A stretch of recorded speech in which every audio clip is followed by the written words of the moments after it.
Los misterios de Dios. Los misterios de Dios. Bueno, abran sus Biblias, los que la traen, en el libro del Apocalipsis, capítulo 17. Apocalipsis, capítulo 17, porque vamos a ver los tres misterios satánicos. Y vamos a abocarnos en esta mañana al misterio de Babilonia. La Biblia es un libro sellado. Contiene información espiritual.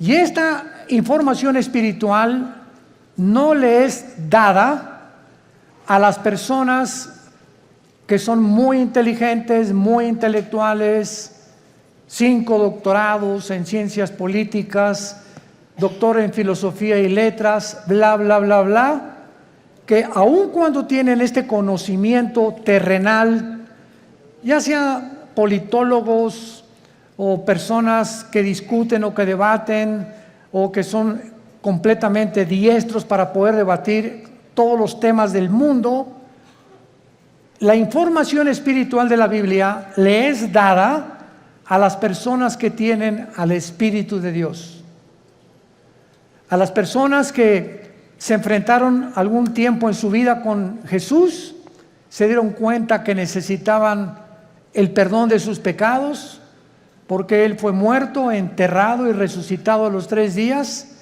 y al entrar Jesús a tu vida, en quien están encerrados todos los secretos de la sabiduría y del conocimiento, comienza tu vida a ser llenada de un conocimiento que no proviene del mundo.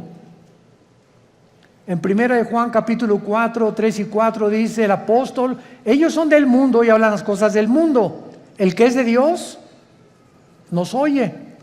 En esto diferenciamos el espíritu de verdad y el espíritu de error. La persona natural, la persona que no tiene a Cristo en su vida, le es locura la información espiritual.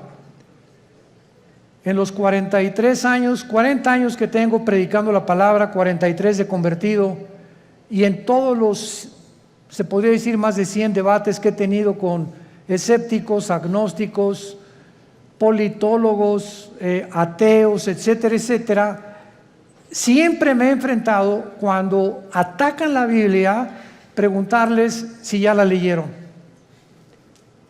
Y créanme que casi un 80% de las personas que discuten, agreden o son hostiles a la Biblia o la critican, ni siquiera la han leído. Y cuando te dicen, ya la leí, quiere decir que comenzaron desde el Génesis. Imagínense nada más. La Biblia no se comienza a leer desde el principio, sino desde el Nuevo Testamento. Y te dicen, ya la leí, o sea, leí los 66 libros en 3 o 4 meses, y con eso ya entendieron los secretos de Dios. Qué tremendo, ¿verdad? Entonces es importante que esto lo tengamos nosotros como base, porque estos secretos que pertenecen al mundo espiritual, a Dios le ha agradado revelárnoslos a nosotros. Cuando Jesús comenzó a hablar en parábolas, Mateo 13, Marcos capítulo 4, etcétera, etcétera, les dijo a ustedes, a los discípulos, a los que me siguen, les es dado a entender las cosas que estoy contando en las parábolas. Que el sembrador salió a sembrar, que el trigo, la cizaña, las aves del cielo, la tierra, etcétera, etcétera, que la gente ni siquiera entiende, tenían un trasfondo espiritual dado a los que siguen a Jesús. Entonces, si tú eres una persona, o los que nos escuchan, que quieres respuestas, por ejemplo, ¿por qué Dios permitió el mal en el universo? ¿Por qué, si Dios sabía que Adán y Eva iban a pecar, por qué los creó sabiendo como omnisciente que es Dios, etcétera, etcétera? No vas a tener respuestas hasta que comiences a seguir a Jesús, porque a Dios no le interesa enriquecer tu conocimiento intelectual, sino cambiar tu vida, transformar tu vida. Entonces les digo a los discípulos, ustedes que ya me siguen, a ustedes les voy a dar a revelar y a que entiendan, les voy a abrir el entendimiento para que comprendan las cosas que la gente común y corriente, por muy inteligente que sea, no las puede entender. El libro del Apocalipsis, que es el 66º libro de la Biblia, es un libro lleno de símbolos. Y todos estos símbolos que aparecen en el Apocalipsis aparecen en el Antiguo Testamento. Casi la mitad de las citas del Apocalipsis vienen del Antiguo Testamento. Entonces, si yo quiero entender en el Apocalipsis qué significa Babilonia, o los 10 cuernos, o las 7 cabezas, o quién es la bestia, necesito tener un conocimiento anticipado del libro de Daniel, del libro del Génesis y del libro de Ezequiel, principalmente para yo poder interpretar o enseñar el Apocalipsis. Entonces, vamos a abordar en esta mañana, en esta serie que me ha parecido de veras maravillosa, y yo mismo estoy asombrado cada vez que descubro más y más misterios en la Biblia, el misterio de Babilonia. En la Biblia hay 2 palabras, 2 ciudades que se mencionan más que cualquier otra nación de toda la historia. Y la primera es Jerusalén. Es la que más se menciona desde el Génesis hasta el Apocalipsis. Y la segunda es Babilonia. Cuando la Biblia termina en el Apocalipsis mencionando a Babilonia, a una ramera que vamos a ver ahorita, por eso se le llama un misterio, porque es la madre de las rameras y de las abominaciones de la tierra. Tenemos que entender que en el Antiguo Testamento fue en la tierra de Babilonia donde comenzó la brujería, la astrología, el ocultismo, las ciencias ocultas y todo aquello que pertenece a la dimensión satánica tuvo su origen en Babilonia. Ahora bien, la palabra Babilonia y Babel son intercambiables, pero encontramos nosotros en Génesis capítulo 10 que la primera ciudad que Nimrod se le menciona en Génesis 10 del 8 al 10 como un cazador delante de Jehová. Pero esa palabra delante de Jehová significa en contra de Dios en el original hebreo. Y él fue el primer hombre que levantó Babilonia, que después acabaron levantando una torre, Génesis 11, la torre de Babel, donde Dios tuvo que confundir las lenguas, porque si ellos continuaban con ese sueño, con ese anhelo de llegar al cielo y de tener comunicación con los astros, etcétera, etcétera, ellos iban a acabar completamente destruidos por Dios. Entonces, la gran variedad de lenguajes que hay en el mundo es una manifestación de la misericordia de Dios, porque de otra manera nos acabaríamos todos, pero en 3 días. Entonces, gracias a que unos hablan francés, otros español, otros italiano, etcétera, etcétera, el mundo ha durado casi 6,000 años. Muy bien, ahora Babilonia, aparte en el Antiguo Testamento, aparece con otros nombres geográficamente. Uno de ellos es la tierra de los caldeos. La tierra de los caldeos. Y esta palabra, la tierra de los caldeos, esta frase significa la gente que vivía en Caldea, y Caldea era Babilonia. Entonces, cuando tú oyes la tierra de los caldeos, es la zona geográfica donde la humanidad se comenzó a levantar en contra de Dios. Y actualmente, geográficamente, se encuentra en la nación de Irak.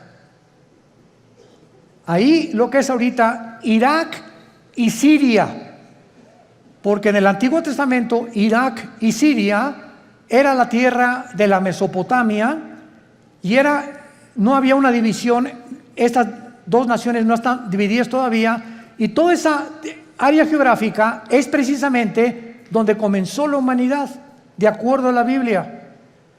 Porque por ahí corre el río Tigris, que nace en Irak, en Turquía, son como 3,000 kilómetros y desemboca en el Golfo Pérsico, donde ahorita hay una gran tensión, por cierto, entre Irán, Inglaterra y Estados Unidos, porque Irán continúa apoderándose de los barcos petroleros ingleses, porque está provocando Irán.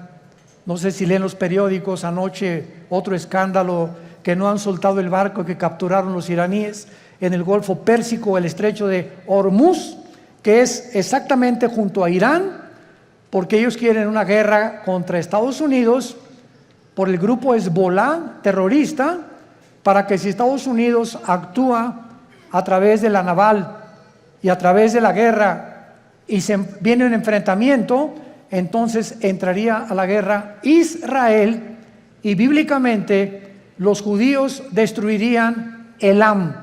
Apúntalo, Enrique, L-A-M. Elam es una franja que está dentro de Irán, junto al Golfo Pérsico, pero es la parte más pegada al Golfo Pérsico, al estrecho de Hormuz. Y ahí en Elam, que pertenece a Irán, es donde se encuentran los reactores nucleares más poderosos de Irán. Ahí están las centrifugadoras del uranio 235, que es el elemento químico para producir la bomba atómica o las bombas nucleares. Entonces, de acuerdo a la Biblia, en el libro de Jeremías y en el libro de Ezequiel, se profetizó hace 2500 años que Elam iba a ser destruido, no Irán, porque Irán va a sobrevivir a la guerra de Ezequiel 38 cuando se una con Rusia y Turquía para destruir Israel, cosa que no lo van a lograr. Entonces, Babilonia significa confusión. Confusión. Otras traducciones la han puesto porque en la Torre de Babel querían ellos tener una puerta para con Dios. Querían que era una puerta al cielo que los iba a comunicar con los dioses. Pero la palabra Babel es básicamente la palabra confusión. Entonces vemos que nosotros, que desde el principio de la humanidad hasta el final de la humanidad, los seres humanos vivirán confundidos sin Dios. Esto es lo interesante de por qué aparece otra vez la palabra confusión al terminar el Apocalipsis, relacionado con las religiones. Porque aquí vamos a encontrar a una mujer, y las mujeres en la Biblia siempre han representado dos cosas espiritualmente nada más. Encontramos, ¿verdad?, a las mujeres que representan la iglesia, porque la iglesia se le compara con una mujer, y la otra Jezabel, o la gran ramera, que representa las religiones o la falsificación del camino a Dios, que es lo que querían hacer con la Torre de Babel. Y antes de entrar al capítulo 17 de Apocalipsis, quiero que vean otra cosa en el capítulo 9 de Apocalipsis. Rápidamente regresen al capítulo 9 y vean ustedes algo tremendo. Vemos nosotros en la sexta trompeta, Apocalipsis 9, versículo 13 en adelante, de qué manera se describe en la sexta trompeta uno de los ríos que atraviesan Babilonia. El sexto ángel tocó la trompeta y oí una voz de entre los cuatro cuernos del altar de oro que estaba delante de Dios, diciendo al sexto ángel que tenía la trompeta: desata los cuatro ángeles que están atados junto al gran río Bravo. ¿Eso dice? No, ¿verdad? Junto al Nilo. Tampoco. Qué interesante que hay cuatro principados satánicos ahorita atados junto al río Éufrates, que es el río que atraviesa Irak y Siria. y que desemboca en el Golfo Pérsico, donde hay una gran posibilidad que estalle una próxima guerra. En otras palabras, de acuerdo a la Biblia, el área geográfica más endemoniada que hay, más satánica, más que el Teposteco y más que cualquier otro lugar donde hay brujería a la mexicana, es Irak e Irán. Ahí están 4 principados atados, y dice la Biblia, y fueron desatados, versículo 15, los 4 ángeles que estaban preparados para la hora, el día, el mes y el año, a fin de matar a la tercera parte de los ángeles. En otras palabras, el mundo que vivimos actualmente está bajo el control de ángeles, pero no ángeles buenos, ángeles caídos. Y la Biblia nos corre las cortinas y nos muestra que en esta época que estamos viviendo, que ya se va a acabar, vamos a entrar a donde ya los ángeles caídos serán completamente derrotados, y entrará Cristo con la iglesia a gobernar el mundo por 1000 años, después la Nueva Jerusalén, después la eternidad. Pero dice Hebreos capítulo 2, Dios no sujetó el mundo venidero a los ángeles. O sea, el mundo que viene después del de nosotros, ya los ángeles no van a tener parte, ahorita sí la tienen. Y esto lo explica el capítulo 10 de Daniel, el capítulo 7 de Daniel, el capítulo 2 de Daniel, Ezequiel capítulo 28, Isaías capítulo 14, etcétera, etcétera, donde cada nación, Grecia, Egipto, los medos, los persas, los romanos, los babilonios, todos tenían ángeles que les decían a los gobernantes lo que tenían que hacer. Y eso el mundo pues no lo sabe, ¿verdad? Por eso se nos manda a orar por nuestro gobierno, porque hay ángeles que están influenciando tremendamente los asuntos del mundo terrenal donde tú y yo vivimos. Muy bien, vayamos pues a Apocalipsis 17 y veamos este conflicto y este misterio que vamos a resolver, que es el primero de Babilonia. Vino entonces uno de los 7 ángeles que tenían las 7 copas y habló conmigo diciéndome: ven acá, te mostraré la sentencia contra la gran ramera, la que está sentada sobre muchas aguas. Brínquense al versículo 18. ¿Quién es la ramera? Y la mujer que has visto es una ciudad. ¿Ven cómo la Biblia se interpreta a sí misma? No es de interpretación privada la Biblia. La misma Biblia se interpreta a sí misma. Y la mujer que has visto es la gran ciudad que reina sobre los dioses de la tierra. O sea, antes de seguir abordando, la Biblia profetiza en este capítulo que vendrá una ciudad que se va a levantar en el mundo religiosa. Y que esta ciudad religiosa está mezclada con la política.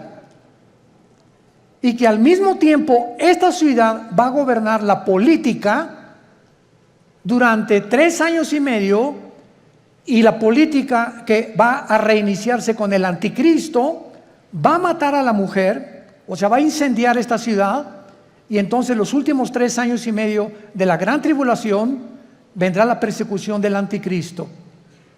Entonces, los primeros 3 años de la tribulación, la persecución es religiosa. Y los últimos 3 años es política. Y esto es interesantísimo, porque la unión de la religión con la política ha sido durante toda la historia. Un ejemplo, para que no se empachen. ¿Cuáles son los 2 poderes que mataron a Cristo? Los 2 espíritus que mataron a Cristo. El espíritu religioso, no fue el espíritu comunista, ni socialista, ni el espíritu ateo, fue el espíritu religioso y el espíritu político. Cuando salió Pilato ante el pueblo, le gritaron los líderes religiosos: crucifícale. El poder religioso, representado por los fariseos, influyó en el poder político de Pilato. Él representaba como procurador, y Pilato se lavó las manos y dijo: es que yo no encuentro ningún mal en este hombre. Y entonces ellos comenzaron a gritarle: crucifícale, crucifícale y entréganos a Barrabás. Porque la costumbre era que cada Pascua se soltara a un preso político. Entonces vemos nosotros cómo el poder político cede a la presión del poder religioso, y entre los dos se encargan de matar al Mesías del mundo. Y desde entonces, antes y por toda la historia, vemos todos los emperadores con brujos.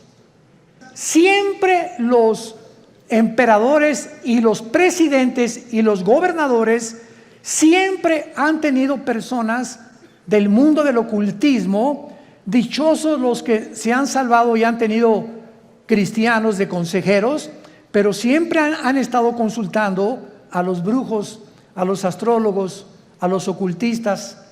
Los invitan a sesiones espiritistas para que invoquen espíritus, pero la unión entre el mundo religioso del oculto, lo vamos a descubrir. El mundo religioso pertenece al ocultismo. Se van a sorprender de muchas cosas, y por eso es tan satánico, porque es el que controla el gobierno político. Y así ha sido durante toda la historia. Y cuando el anticristo, antes de que él pueda tomar el poder del mundo, va a necesitar, Apocalipsis 13, al falso profeta. ¿Quién es el falso profeta? Va a ser un líder religioso que va a unir a todas las religiones del mundo en una sola. Y cuando ya el anticristo vea que ellos le pavimentaron el camino para que su gobierno político pudiera emerger, entonces el anticristo quema a esta ciudad donde se van a concentrar las religiones del mundo, y él se proclama, segunda de Tesalonicenses 2, 3 y 4, el único Dios, donde el mundo lo adora como adoraron a los césares romanos como dioses. Te mostraré la sentencia contra la gran ramera. O sea, aquí hay un juicio contra una ciudad. Es lo primero que acabamos de despejar, esta incógnita. Esta ramera representa a una ciudad que está sentada sobre muchas aguas. Las muchas aguas en la Biblia son las naciones, como lo interpretó el versículo 18.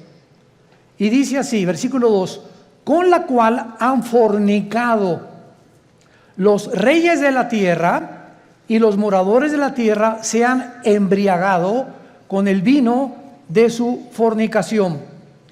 Este ángel viene para enseñarle a Juan un juicio, una sentencia que viene decretada del tribunal cósmico de Dios.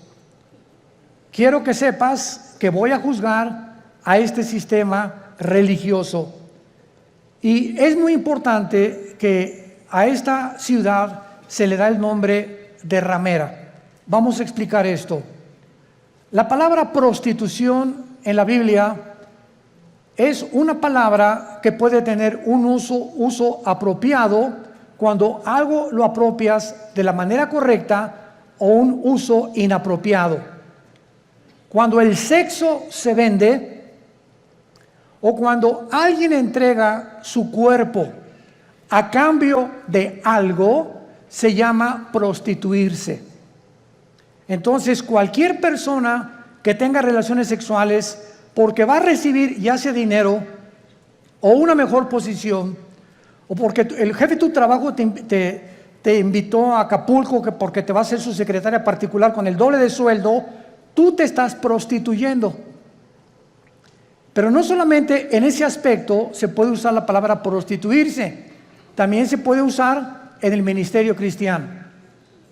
Cuando, por ejemplo, un pastor sabe que un miembro de su iglesia vive en adulterio, y viene la esposa y nos dice: mi esposo vive en adulterio, pero resulta que don Pancho, el que vive en adulterio, el gordito rabo verde sinvergüenza, fue el que puso el techo de la iglesia y es el que más diezmos está dando. Entonces, si un pastor, por saber que don Pancho es el que más económicamente está ayudando a la iglesia, y ese pastor no disciplina a don Pancho, ese pastor es un prostituto. Ha prostituido su ministerio, se vendió. ¿Me van siguiendo? Siempre que tú cedes a tus convicciones por dinero o por un interés, te estás vendiendo. En la Biblia es la palabra fornicar. Por eso más adelante dice que esta ciudad ha fornicado, ha tenido relaciones ilícitas con los gobiernos. Y la iglesia no tiene que haber separación entre iglesia y el Estado.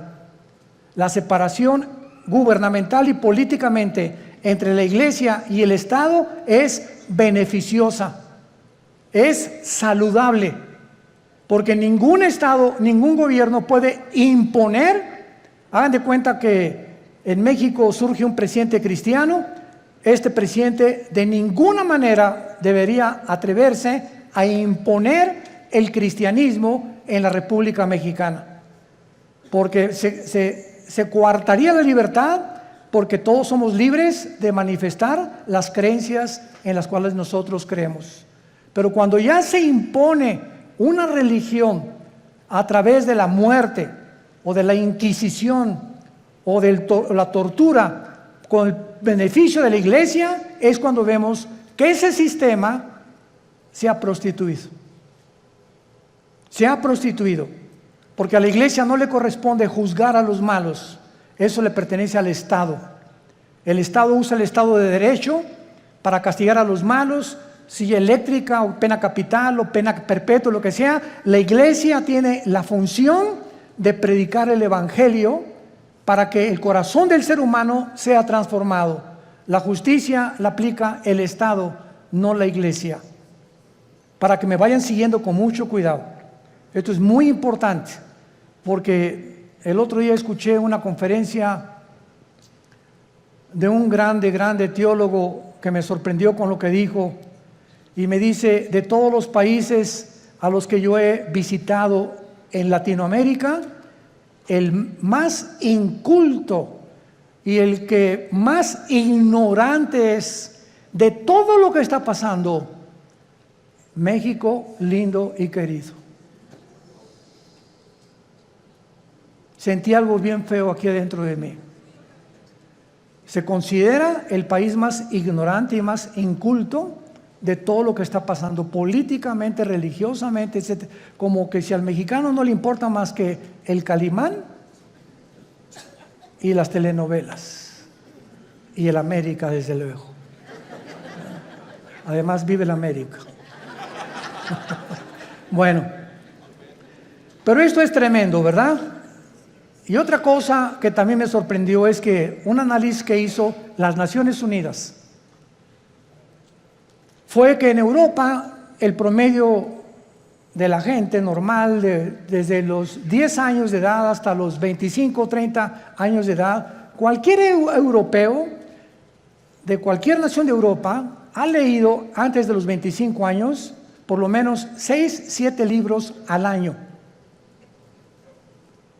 Y en México, 1 al año. Y con trabajo no lo acabaron. ¿Se imaginan? Estamos con el esto, con el Calimán, la televisión, ausentes completamente de cultivar nuestro espíritu, nuestra mente intelectual. Me gradúo de abogado y jamás me vuelvo a meter a la jurisprudencia ni a los libros. Me gradúo de médico, no me actualizo con todos la tecnología impresionante en la medicina que hay actualmente. Por ejemplo, no sé cuántos de ustedes han notado que ya no uso lentes. Asústame. No es para que se asusten, ¿verdad? Pero es increíble. Tengo como 40 años usando lentes. Yo tenía hipermetropía, estigmatismo y no podía leer. Ahorita tengo una visión de 20/20, impresionante. ¿Saben lo que me hicieron? Resulta que ahí en Dallas, Texas, está uno de los médicos oftalmólogos que trajo el rayo láser. Pero a mí no me hicieron nada más el rayo láser, sino que me hicieron 2 implantes de la oftalmología, 2 implantes intraoculares. O sea, me metieron 2 ojos o 2 lentes, no sé. Y cuando yo le pregunté al oftalmólogo después, duró 16 minutos la cirugía. Primero uno y como al mes me hicieron el otro. Y le dije, bueno, ¿cómo está esta explicación? Y me dice, mira, hay 5 tipos de lentes. El que te metimos a ti se llama ultralight. ¿Qué significa esto? Con un rayo láser te perforamos una incisión milimétrica y por un tubo te metimos un lente envuelto como un taco. Y entró el lente y dentro de tu ojo se abrió como una tortilla. Y entonces se tiene que ir pegando a la parte de atrás, al tejido. Y en ese momento, bueno, me dieron entrenamiento, ¿verdad? Todos los días me dieron que tenía que hacer una pluma así, acercármela a todo, nomás como 50 o 100 veces hasta que ya pudiera leer de cerquito. Ahorita ya no necesito nada, ya puedo ver de lejos, ya la luz casi no me molesta. Pero es impresionante la tecnología de la oftalmología y de todas las demás ramas de la ciencia del siglo XXI. A mi hijo Caleb le hicieron en 7 minutos el láser, nada más que a él no le hicieron cirugía. A él con el puro láser le quitaron los problemas que tenía de la vista con una garantía de 35 años. Ahí me dieron hasta que venga el Señor por nosotros. Pues sí, ya para qué quiero más, ¿verdad? Bueno, pero este es el mundo que estamos viviendo, ¿no? Entonces, están pasando muchas cosas en el mundo y tenemos que estar actualizados, tenemos que estar leyendo revistas, actualizándonos, ¿verdad? Las noticias para saber y enterarnos cómo está la cosa. Y tenemos que tener hambre, pero más que nada, hambre de la Biblia. Muy bien. Entonces, la prostitución en este pasaje, la ramera representa, si lo quieres apuntar, la prostitución de la religión. Cuando la religión se vende, cuando la religión ofrece, dame dinero y tu hijo va a ser sanado. Dame dinero y la maldición se irá de tu casa. O manda dinero y vas a recibir a cambio algo. Esta religión está negociando la salud y se está prostituyendo. Porque la Biblia dice que Dios ama al dador alegre, no por necesidad, ni por coerción, ni por amenaza, ni porque si no mandas, la maldición de Tutankamén caerá sobre tu casa. Ahí es cuando vemos la prostitución de la religión. Hace poco acaban de capturar a un hombre, ¿verdad?, en Estados Unidos, líder de una secta que se llamó La Luz del Mundo en México, que no se imaginan ustedes, ¿verdad? No son millonarios, son multimillonarios. Y lo más asombroso es que el 70% de las gentes que van a estos millones de personas que pertenecen y el dinero que tienen son gente humilde, son gente de pobres, o sea, de la clase indígena y de casi, como decía Cantinflas, desleídos y deslustrados. No son muchos profesionistas ni mucho menos. Y estas personas, ¿verdad?, tenían comandos armados. Cuando ese hombre viajaba con guardaespaldas, con ametralladoras, etcétera, etcétera, y llegó a convencer a la gente de que él era Dios. Y cuando él entraba a la iglesia había un trono literal, donde él se sentaba con muchachas junto y muchachas por acá a los lados, y entraba y lo comenzaban a adorar como Dios. En otras palabras, él estaba vendiendo, prostituyendo la religión. Y así hay cantidad de sectas, e inclusive se puede dar en iglesias cristianas. Cuando los líderes, vuelvo a repetir, por causa del dinero o por conveniencia del dinero, se venden y sus convicciones las crucifican para poder obtener lo que ellos están ofreciendo mediante milagros. Este es el problema de las religiones que se prostituyen. Muy bien. Y esto es lo que sucede en Apocalipsis 17, como lo vamos a ir viendo, una ciudad prostituta que ha fornicado, dice el versículo 2, con los moradores de la tierra. Y más o menos ustedes ya pueden irse dando cuenta de quién estamos hablando. La única, para que ustedes estén enterados, sin afán de ofender a nadie, la única religión que existe en el mundo, la única que tiene un lugar en las Naciones Unidas, es Roma. La única religión que durante 18 siglos en Europa no permitía que los reyes se casaran más que con los que ellos autorizaban. La única religión que exigió que si no te convertías a Roma durante 350 años, nombró un papa a Torquemada, un hombre español, con la Inquisición, donde los abrían los cuerpos, les quitaban el pelo, los rapaban, pero con todo y la piel, les sacaban los ojos, los sentaban en estacas, los quemaban vivos a judíos y a cristianos, porque no aceptaron que Roma es la única religión que salva. Y hasta el siglo XXI, los estatutos romanos continúan enseñando lo mismo. Fuera de Roma no hay salvación. Esto es impresionante. Cuando yo tenía 12 años de edad, les he contado a muchos, fuimos educados, mi hermano Alejandro y yo, en colegios lasallistas, San Juan Bautista de La Sal. Y a los 13 años vivíamos en Acapulco, entré al seminario, yo quería ser cura, porque nos enseñaron los hermanos lasallistas en aquel tiempo el latín, en aquel tiempo éramos acólitos, el cura daba la misa en latín, cuando entraba supuestamente al altar, ¿verdad? Entraba y decía, introibo al altar de Deu, justifica juventudes meam, me introdujo al altar de Dios a ofrecer los sacrificios por los vivos y por los muertos. Ya le contamos en latín los acólitos, y cuando uno de los grandes dirigentes ahí llegó a visitarnos al seminario, nos dijo, ustedes están ya en el tiempo de hacer un voto de celibato sacerdotal. Y pues éramos como 10 o 12 muchachos de 14, 15 y 6 años de edad, y nos volteamos todos a ver qué significa el voto del celibato sacerdotal. Entonces nos dijo este prelado religioso, significa que ustedes tienen que hacer un voto que nunca se van a casar y que su única fidelidad va a ser a Roma, nada más. Oiga, ¿y por qué no quiere que nos casemos? Porque si se casan, el dinero lo gastan en la familia y ya no lo mandan a Roma. Esa es la razón por la cual no les conviene que se casen. Cuando la Biblia ordena, 1 Timoteo capítulo 3, en cualquier Biblia que veas, que los que sirven a Dios de tiempo completo se casen, a menos que tengas el don de continencia. Pero esto es increíble. Ahí fue cuando yo me decepcioné, ¿verdad?, de la religión. Lloré, le dije a mi papá, ya no creo en nadie, y me hice ateo.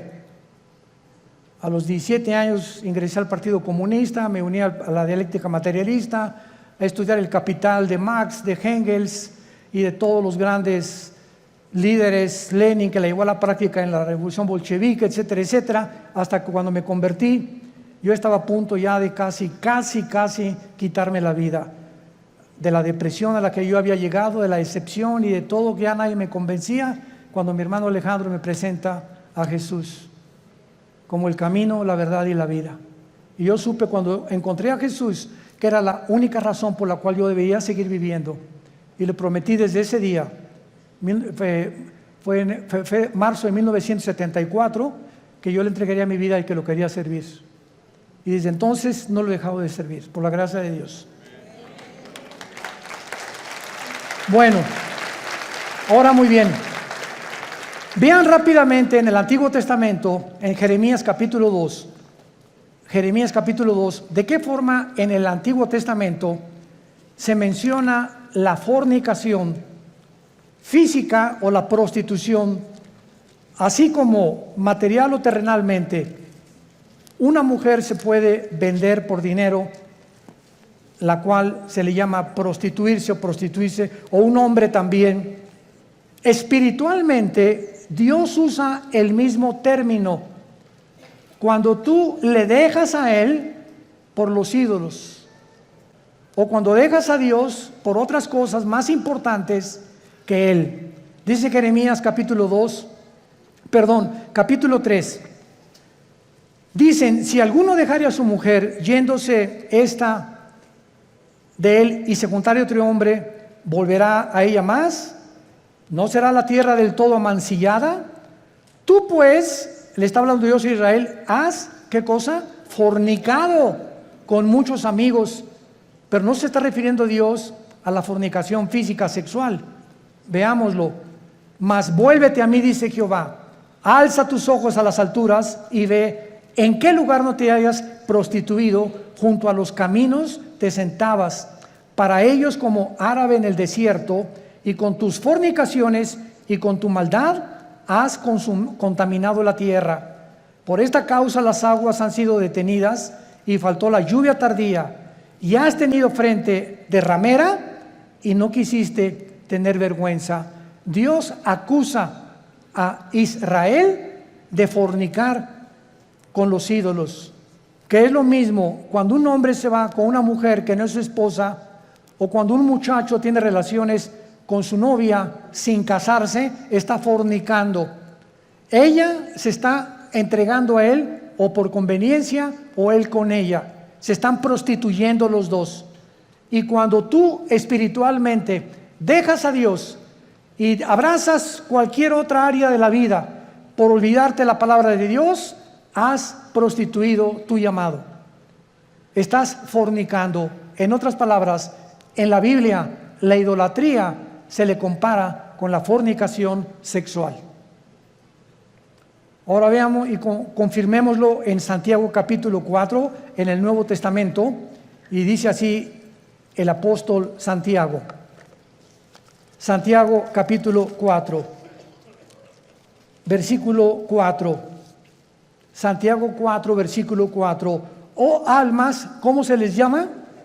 Adúlteras, pero no porque se hayan ido con otra mujer. ¿No sabéis que la amistad del mundo es enemistad contra Dios? Cualquiera que se quiera ser amigo del mundo se constituye enemigo de Dios.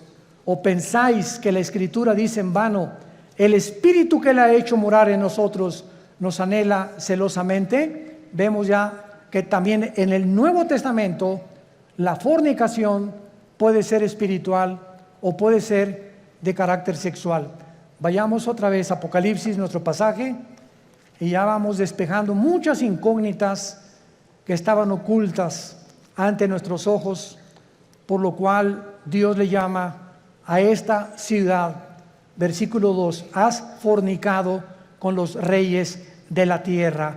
Roma tuvo relaciones ilícitas con los políticos. Cuando Constantino en el año 325 después de Cristo, apúntalo, fue el último emperador romano, fueron los emperadores los que le hablaron a una persona para darle el título de pontífice. Fue el primer título que se le dio a un dirigente en Roma. La palabra pontífice significa constructor de puentes en el latín. Constructor de puentes, o sea, vamos a nombrar a una persona, síganme con cuidado, que tenga relación con Dios y que nosotros a través de esa persona podamos comunicarnos con Dios. Cuando 350 años antes, la Biblia dice, porque no hay más que un solo mediador, Hechos 4:12, entre Dios y los hombres, Jesucristo hombre. Entonces, Roma toma el lugar de Jesús y dicen que ellos a través actualmente de cualquier cura o cualquier padre te tienes que ir a confesar. Él te da una penitencia de, no sé, 30, 40 veces Marías o lo que tú quieras decir, y en ese momento tus pecados son perdonados. ¿Qué dice la Biblia? Que no tenemos ya a nadie desde Cristo a nuestros días a quien contarle nuestros pecados más que a Jesucristo hombre. Primera de Juan 1, 8 y 9. Si confesamos nuestros pecados, Él es fiel y justo para perdonarnos y limpiarnos de toda maldad. ¿Se dan cuenta cómo cuando comenzamos a estudiar se nos comienzan a caer las vendas? Pero cuando el mexicano o el latinoamericano no quiere estudiar y no quiere leer, te puedes quedar 20, 30 años y te encierras en una cárcel de religión. No, yo estoy bien, y ahí tienes enfrente la luz y te niegas a verla. Porque puede más tu orgullo religioso que la verdad.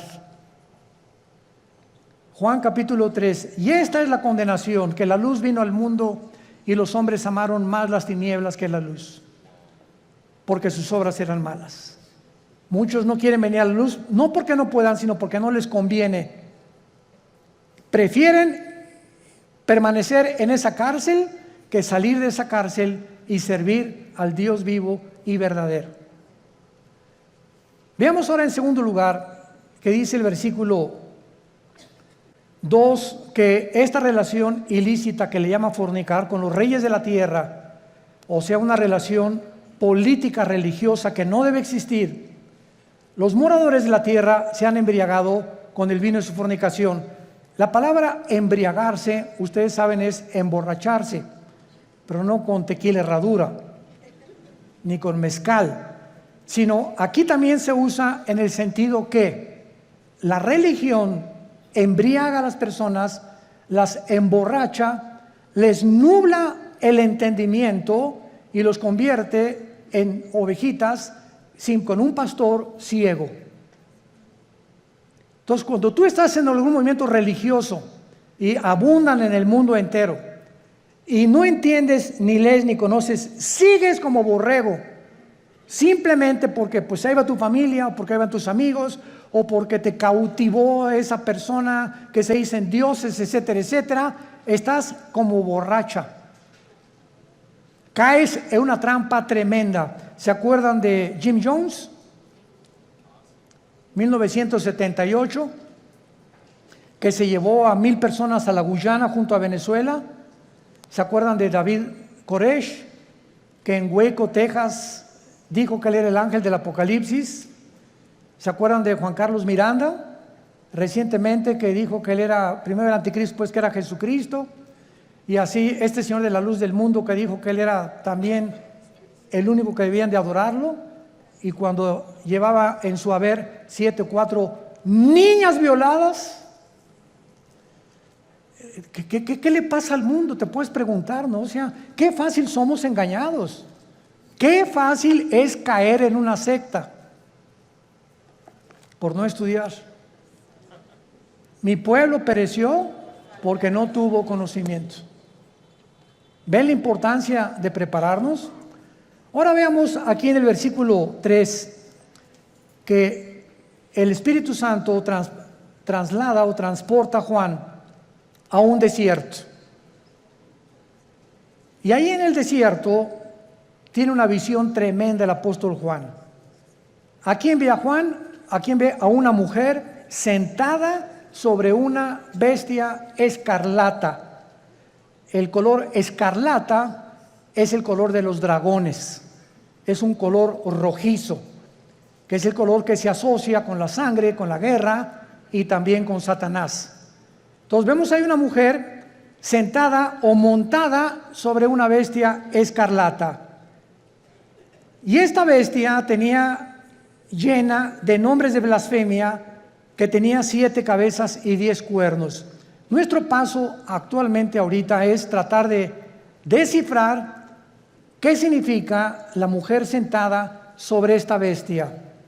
Muy bien, esta bestia en el versículo 8 nos da la interpretación. La bestia que has visto era y no es, y está para subir del abismo e ir a perdición. Número 1, esta bestia es el nombre que el Espíritu Santo le da a una imagen o a un principado satánico que ya había existido antes en el mundo. ¿Se acuerdan de los 4 ángeles atados junto al río Éufrates? ¿Quiénes creen ustedes que sean esos 4 ángeles? Porque si estaban atados no es porque vivían en Disneylandia. ¿verdad? Sino que eran 4 ángeles que ocasionaron un daño tan grande en la historia humana que Dios los encerró y los va a soltar al final de la gran tribulación cuando nosotros ya no estemos ahí. Pero en el capítulo 10 de Daniel se nos revela que cuando Dios envió un ángel a la tierra para comunicarle a Daniel el futuro de Israel con la profecía de las 70 semanas, otro principado satánico se atravesó y lo interrumpió durante casi 3 semanas, que mientras había una guerra en la dimensión espiritual, Daniel se encontraba en la tierra orando. En esas 3 semanas hubo una guerra espiritual sin que Daniel lo supiera. Y esas oraciones de Daniel hicieron que viniera el ángel y bajara Miguel, el arcángel y comandante en jefe de las huestes de los ángeles buenos de Dios, para que ese ángel fuera librado y llegara a la tierra, a Jerusalén, a Babilonia, y le entregara a Daniel el recado. Y entonces ahí el ángel le dice a Daniel: me detuvo el ángel de Persia. En otras palabras, el principado que estaba gobernando el imperio pérsico, que es el imperio de Irán, porque en 1935 se le cambió de Persia a Irán, era un principado satánico. ¿Y cuáles son los 4 imperios que Daniel menciona? Babilonia, los medos y los persas, los griegos y los romanos. Estos 4 ángeles del Apocalipsis de la 6ª trompeta son los 4 ángeles que estuvieron al frente de los más grandes imperios del pasado y que fueron imperios antisemitas. Y van a volver otra vez a resurgir. Pero aquí hay un ángel que está en el abismo. ¿Qué es el abismo? Muy bien, la Biblia nos habla de que hay prisiones en el centro de la tierra. Una es el infierno. ¿Quién está en el infierno? ¿Tu comadre? ¿Tu tía? ¿Tu tío? No sabemos, ¿verdad?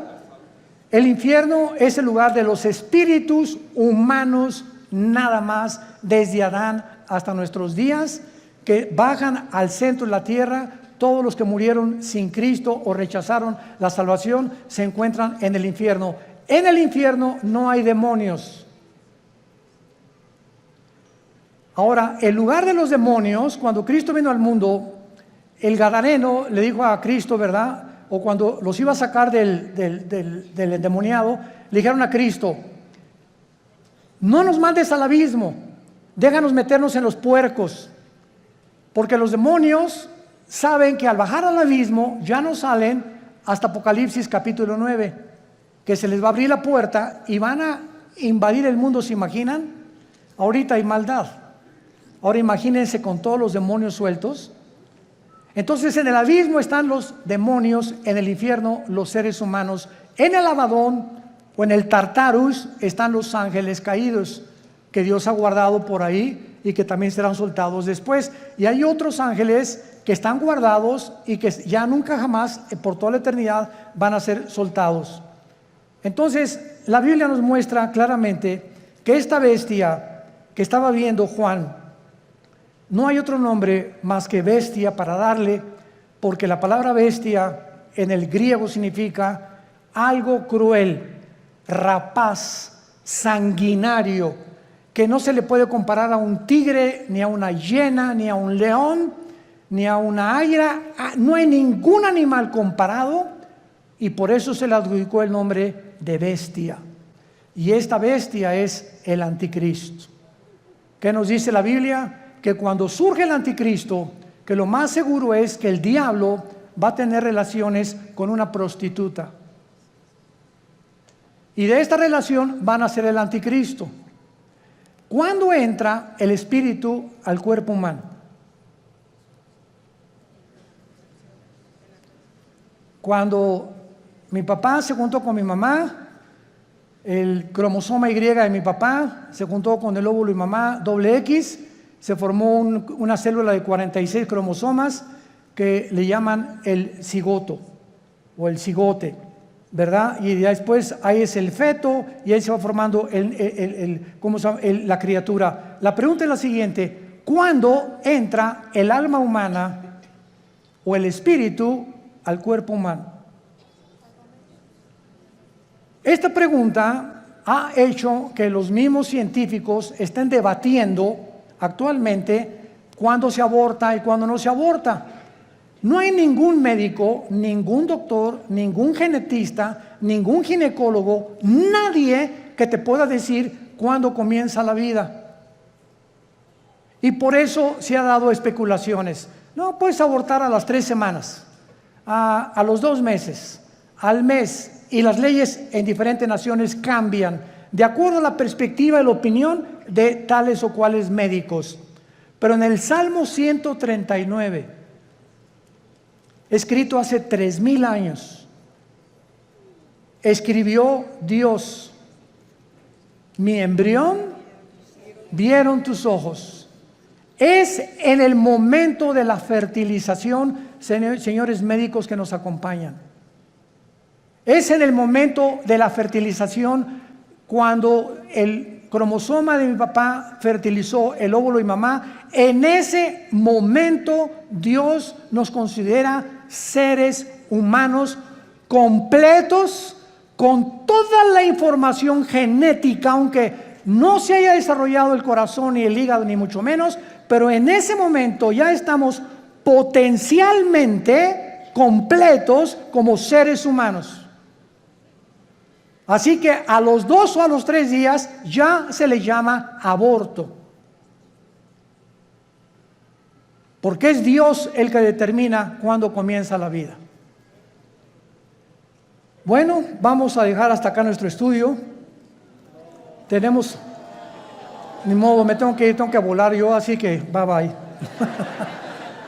Ahí alcánceme al aeropuerto, ¿verdad? Y seguimos hablando, pero vamos a continuar con estos estudios maravillosos. Y te damos gracias, Señor, por tu palabra en esta mañana.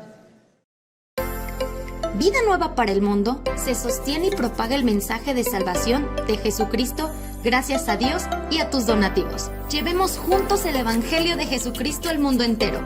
Realizamos eventos, seminarios, congresos y diferentes programas para dar a conocer el mensaje de salvación y el poder de nuestro Señor, transformando y edificando vidas de mujeres, hombres, niños alrededor del mundo.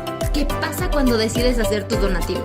Aunque no puedas llevar la palabra personalmente a todo el mundo, de esta forma lo estás haciendo. Con tus donativos o aportaciones, estás sembrando y formando parte de lo que Dios está haciendo en su obra. Estás ayudando a traer luz a la oscuridad, paz al conflicto y esperanza a los que no tienen ninguna. Dona desde México.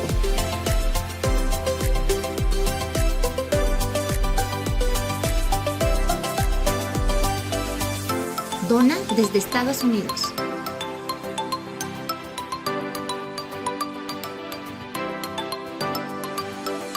Para el resto de donaciones de otras partes del mundo, www.vidanuevaparaelmundo.org.mx/dona. Estamos cumpliendo la gran comisión. Por tanto, vayan y hagan discípulos a todas las naciones, bautizándolos en el nombre del Padre, del Hijo y del Espíritu Santo, enseñándoles que guarden todas las cosas que les he mandado. Y he aquí que yo estoy con ustedes todos los días hasta el fin del mundo.